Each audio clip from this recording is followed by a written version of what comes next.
Hello, my name is Franz Pangelina, and today I'm going to be talking about the evaluation of flapping wing propulsion based on new experimentally validated aeroelastic model. Just some background information. FMAV is a term that's going to be used a lot here. FMAV stands for a flapping micro air vehicle, which can be seen in the picture below as an example.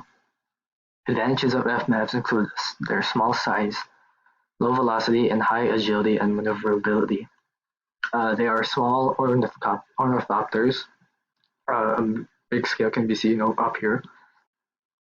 That can take part in rescue missions, remote sensing, and spy and even reconnaissance operations. They can also explore areas where humans may not be able to access, such as toxic or dangerous places.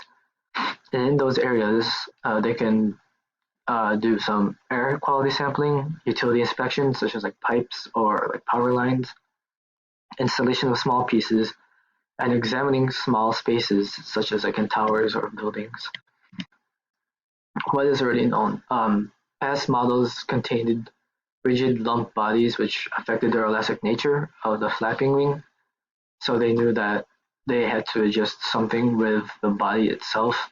And aeroelastic just pretty much means things that an object that takes into account the inertial forces, aerodynamic forces, and elastic forces.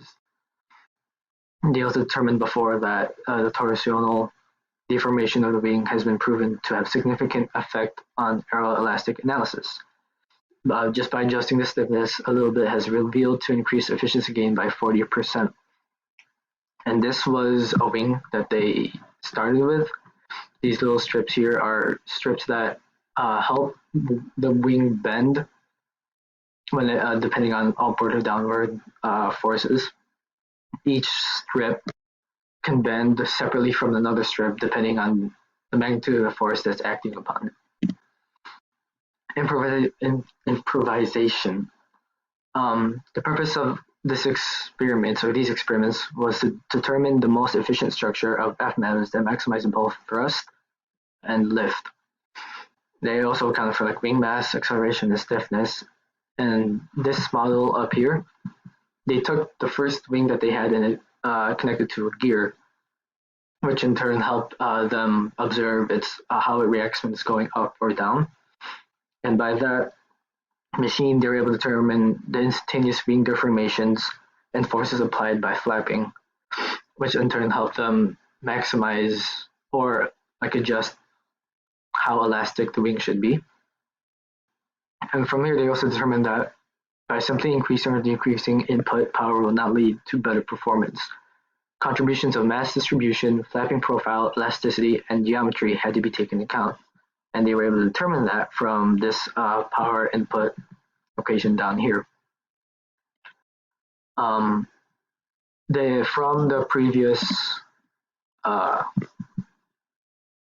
diagram, they really create a freeform diagram which described the elastic axis, center of gravity, lift, drag forces, and they're able to take that information to create a full-fledged object, a full body, which can be seen over here. It's composed of a fixed body, flapping wings, a servo control tail, and a flapping mechanism gearbox with an electric motor and battery.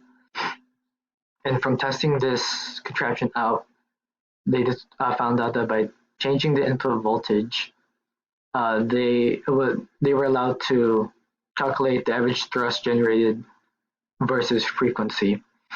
And as previously stated in the past equation, below a frequency of 2 Hz, thrust gain was very little, almost negligible. However, any frequencies above 7 Hz results in less efficient results due to the power input.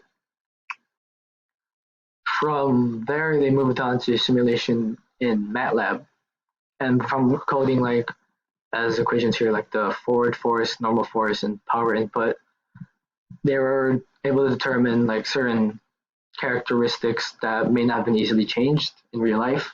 The simulation allowed for quick sensitivity analysis and sensitive establishment of new design curves. We also determined that from this graph here, because the twist curve lags in the flapping angle lags the flapping angle by approximately 90 degrees, and this kind of helped them determine that the aerodynamic forces of the FMAV dominate the inertial forces. They also found out that increasing the rigidity of the wing makes the operating flapping bandwidth narrower, which in turn increases the maximum propulsive energy. Like the stiffer the wing, the higher the frequency must become, and they are still working on the right balance between the two. He also concluded that a continuous change in wing mass stiffness is essentially required versus the flapping efficiency. The importance of this model helps in optimizing the performance and design of future FMAVs. They show how increasing the frequency will result in more thrust coefficient, which in turn corresponds to wing higher torsional stiffness. Simulation also revealed how peak propulsive efficiencies of the FMAV increase with increasing wing torsional stiffness and flapping frequencies. And all their calculations or studies also allow for future applications, so future scientists can build upon their findings. And this is just a source from the article, and thanks for listening.